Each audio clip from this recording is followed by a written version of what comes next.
For you, I'd give a lifetime of stability. Kenny Lattimore is just smooth. I remember hearing some of the critics say, we want to hate it, but we can't. You know, and probably love the smooth voice. The critics, though? I remember my aunt saying, Kenny, everybody is not going to like you. It kind of was like a dagger in my heart at first, because I was like, why not? Now, be honest, his lyrics have probably helped your relationship. You know, we don't always know what to say or how to say it, but the music does help us. Right now on The Pulse, Kenny Lattimore.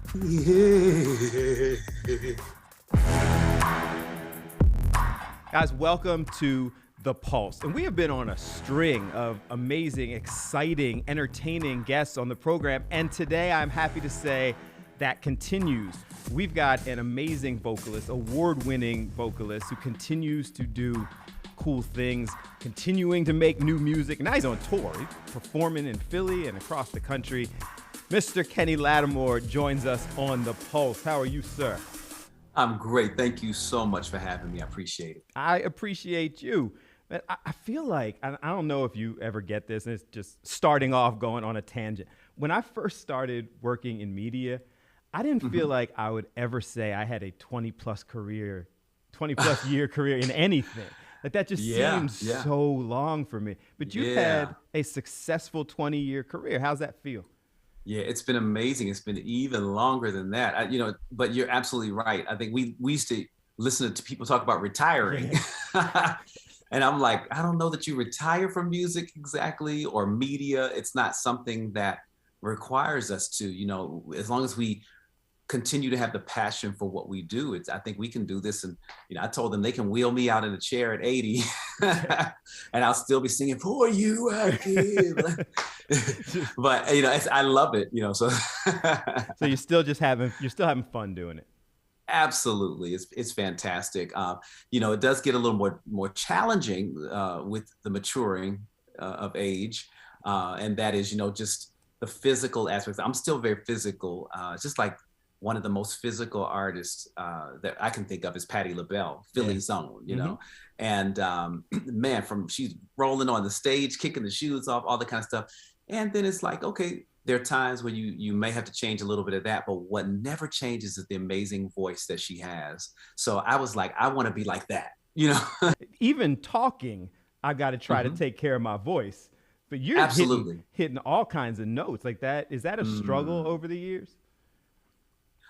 It is more about training the voice, and I come from a classical background as well. So it's about using classical technique and what we would call in the singing world, the vocal world, the traditional ways of protecting the voice, warm-ups, or sometimes the hot water and honey, things that are going to soothe the muscle, actually massaging the muscle, because that's all this is. A lot of times people think it's something else, or just your throat, but there's the muscle, the larynx in there, and muscles are expanding and contracting to give you a sound. So you do have to take care of that muscle, just like we work out in the gym. We have to be really careful with how we approach things. And then sometimes the ultimate, I tell people, sleep. It's the best thing ever. If I sleep, sometimes I can wake up at any time and just start singing. So aside from the fact that I can't sing a little bit, if it was about sleep, then I would never be a singer, because this job never allows that to happen. I feel like I would be that person scratching through trying to sing a song and be like, oh man. You're still touring and have some of the songs that are just, people's wedding songs, the love songs. Man, it's one of those things. I feel like I should thank you for men, because you did all the smooth kind of talk and everything, so we didn't have to. We could just say, baby, this is how I feel about you. And it's so funny that you mentioned that. I love it, because that's the way my show is, actually. I make a joke about that, how, we don't always know what to say or how to say it, but the music does help us. And when I did my project From the Soul of Man way back in 1998, was when I realized that I could use the platform to do that, to elevate the conversation for men, because we're not socialized the same way. We're not socialized in the same way that women are, in terms of communicating and, this is how I'm feeling, and, all that. And then to some degree, you just say, we're just not made the same way, period. We're just not created the same way. We are very different creatures. we approach our relationships differently, our emotions. A lot of times we hold in, and we're taught as men not to speak certain things. It's a sign of weakness, if you will, and which it's not. We know that now in our generation, but there are definitely generations where, we grew up thinking you can't cry, you can't do this, you can't do that. It's a sign of weakness in our masculinity. But again, as you mentioned, the music, I think, is helping us to explore our emotions, and then we don't have to explain everything. Up next on The Pulse, how he survived in an industry filled with stereotypes. And as an African-American male singer, I want the world to see all of who we are as men. And you can't do that by over-sexualizing us and saying that this is who we are and that's all our masculinity is about.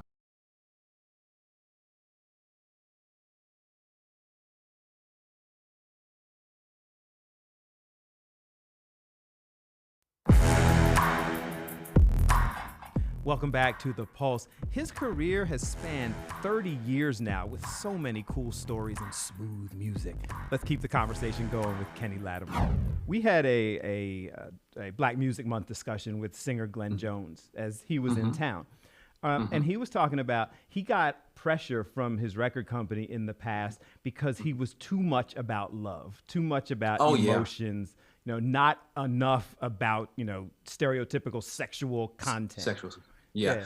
I think that is a very, very stimulating point of conversation, because as an artist coming up as a romantic singer, I feel like I was in that category as well, where I was told, why don't you be a sophisticated R. Kelly?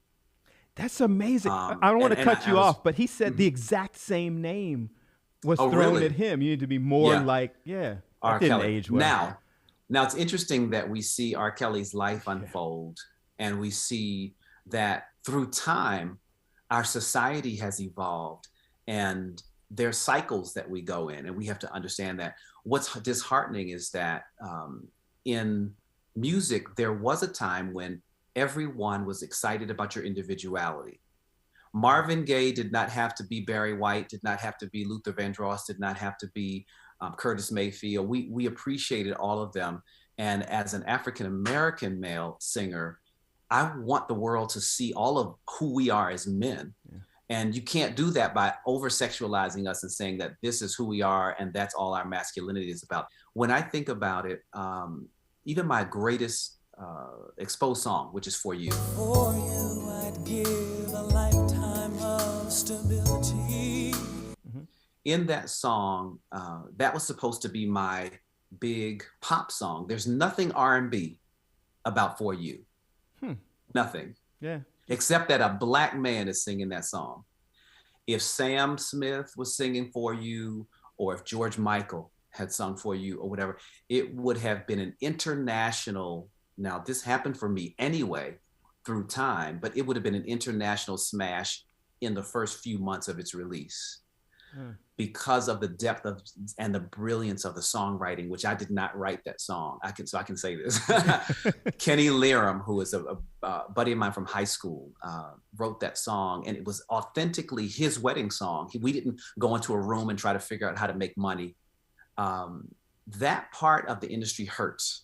So we just they don't view us that way, Black men. They do not, Black men. And that is because sometimes Black executives are not in place to bring a realistic portrayal of who we are as people to the room. So some things become overt racism, some things become covert racism. Some things are not even intentional, but they're racist, because whenever you put somebody in a box based on the color of their skin or their gender and color of skin or what have you, and you don't allow them to just be like everybody else has that opportunity, it becomes a covert racism. These kind of conversations always kind of take you off in a different tangent because people don't think about it that way. But I know that even in the media, like there was this image of what a Black man newscaster or host is allowed to be. You can't, too much facial hair is viewed as being too aggressive or was, certain looks.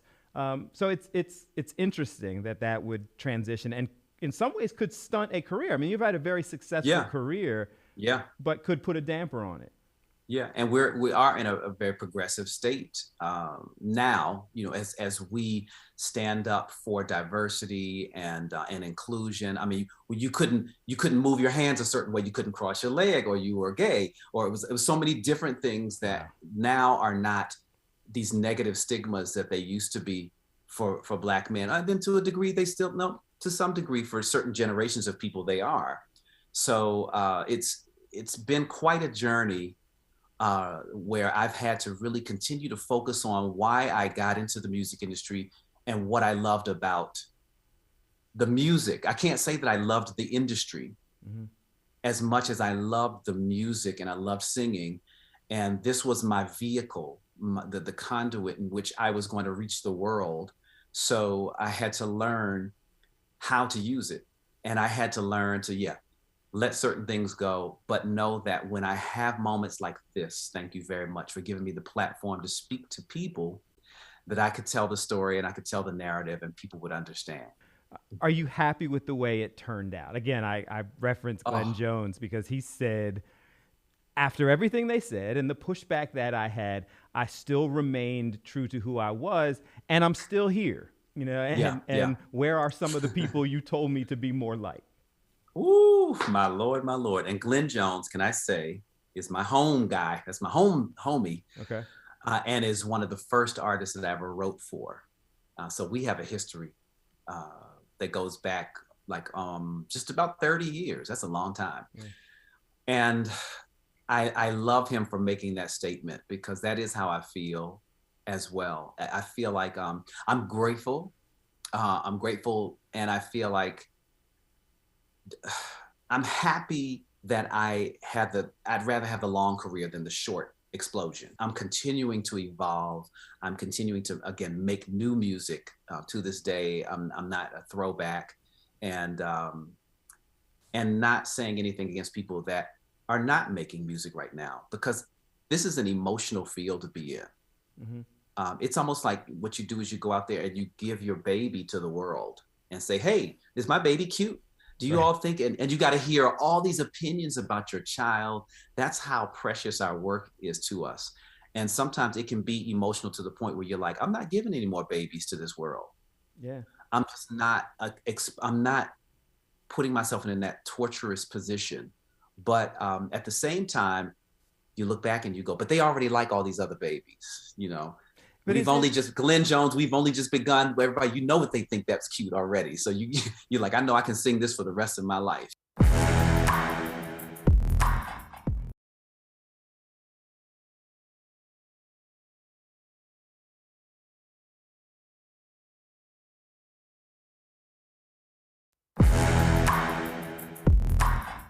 You talk about new music and you're still touring, but you also were one of the people who did all of those amazing remakes, almost like paying homage. You know what? I have to give credit to some great Philadelphia musicians and producers, because From the Soul of Man is when I started doing those remakes. I did the Donny Hathaway, I Love You More Than You'll Ever Know. And people may not know, but Jeff Towns, who we know as Jazzy Jeff, produced that right in Philly. Wow. And the second one that was majorly acclaimed critically was While My Guitar Gently Weeps, which was George Harrison, the Beatles song. I tried not to choose the typical, you know, maybe sometimes the B-sides or you know, things that people weren't expecting. Good songs, but not the ones everybody knew.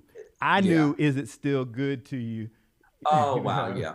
You know, yeah. So I mean, that album was a little different because we did choose more familiar songs.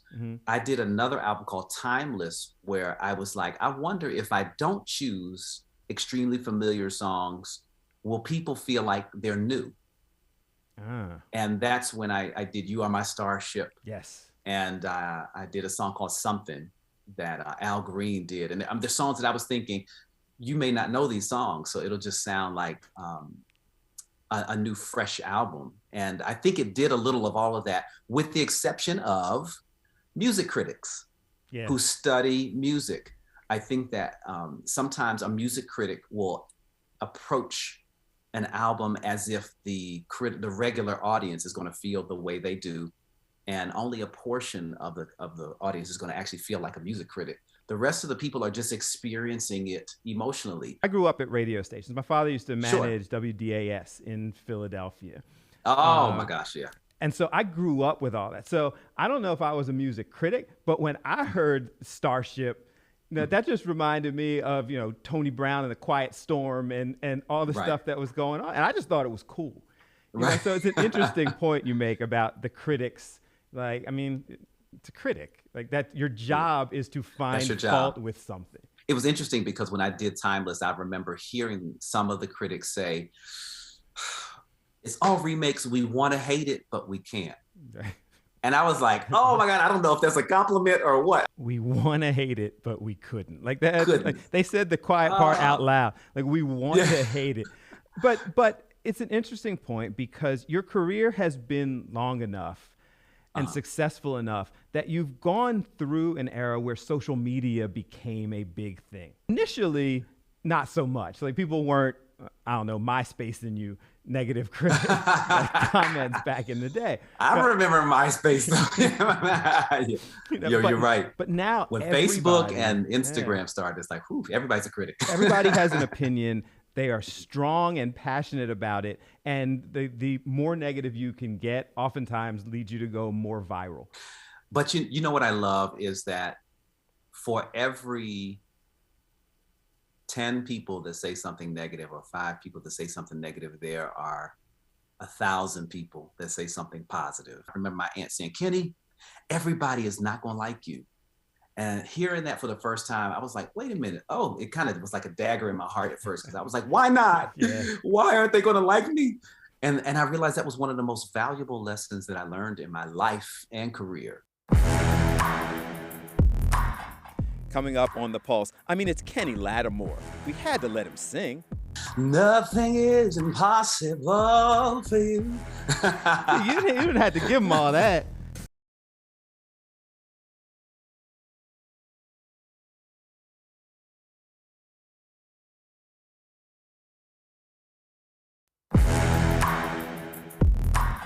A couple of things we want to get to because time's going really quickly, and I appreciate it. You're touring. What are we going to see? Like, because you still have new music, and you're still putting out, top 10 songs over the last couple of years as well. So are we getting a little bit of everything? I'm realizing that a lot of people have not seen me perform live. So a lot of times I have to go back to the beginning. I've got to do the Never Too Busies and the Weekends and the early songs. Yeah. But at the same time, I try to use my platform to educate people about why I am who I am. I talk about my classical background, the Quiet Storm, and being from Washington, D.C., that's where that format originated, and how it went across the country. My appreciation for music, you get a lot of things within my time slot, and you get the new songs as well. So we try to touch on all things authentically Kenny Lattimore in that moment. We're very public about the fact that you're married to our favorite, to Judge Faith. Yes. But you also have been kind of public. You guys make appearances together. You've talked about your relationship together. What's that like? 2 public, pretty high-profile individuals who are out there sharing their reality. You guys just aren't doing sound bites. Like, you're having real conversations with people. Right. I think that one of the wonderful things that made us compatible is that we have a passion for people and helping people to live their best lives. It's just like I'm talking about encouraging to love. Faith is talking about how to stay smart in matters of the heart.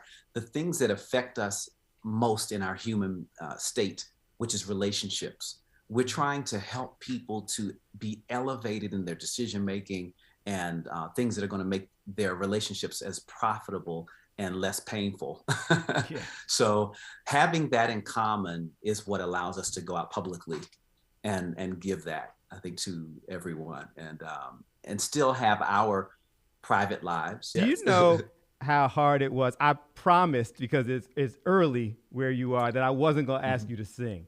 So people are gonna have to come to the concert to hear you. Whoa! Oh wow! For you want to hear, for you I'd give a lifetime of stability. Anything you want of me. Nothing is impossible for you. You didn't have to give him all that. You didn't have to give him all that. I wasn't trying to get the early morning notes that are struggle to get, but I appreciate that.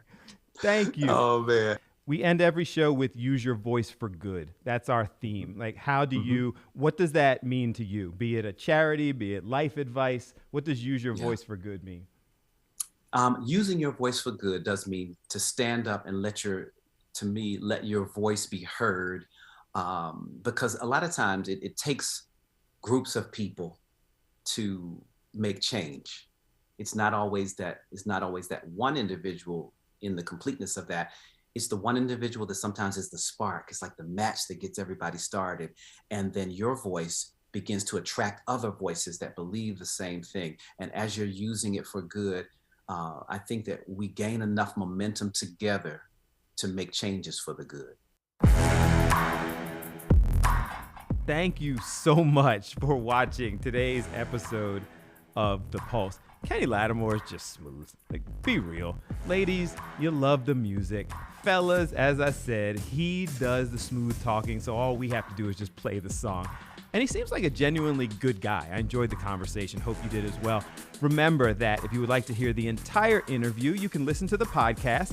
You can subscribe all places where podcasts are available. And when you subscribe, you'll get the notification when the next one is out every Monday.